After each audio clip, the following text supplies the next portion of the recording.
How do you begin the process of healing? So let's take one example. Prior to your awakening and transformational journey that you undertook sometime in your 40s, how easy did you find it to say no to other people's expectations? Oh, I couldn't. Okay, so you couldn't say no? No.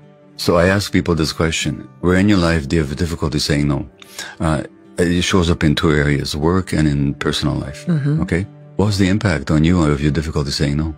It's exhausting. I don't like my own behavior. Yeah, so it's this shame. Lack of control. Loss of control. Loss of control, by the way. Anger.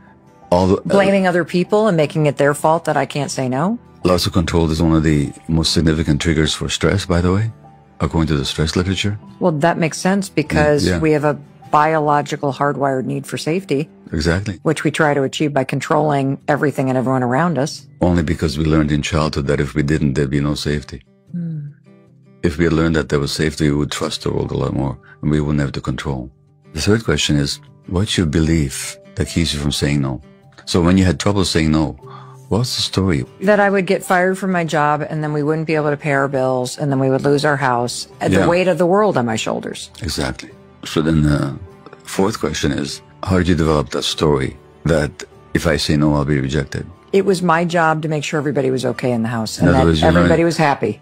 In other words, you learned it when you're 2 or 3 or 4 years old or 5. Yes. And now you're adult, as you say in my book, that's why this has been such a game changer, because when I say let them, I separate someone else's emotions and their expectations from what's my responsibility. You're choosing authenticity over attachment is what you're doing.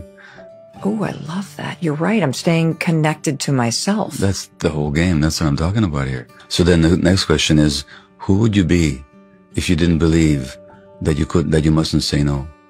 Free. Exactly. Do that exercise once a week. There's a sixth question. Where you're not saying yes? Oh my God, everywhere. To free time, to play, to joy, to creativity, to rest. Well, that not saying yes is as harmful as the not saying no. So those two little words, just that little exercise, you do that once a week, it changes people's lives.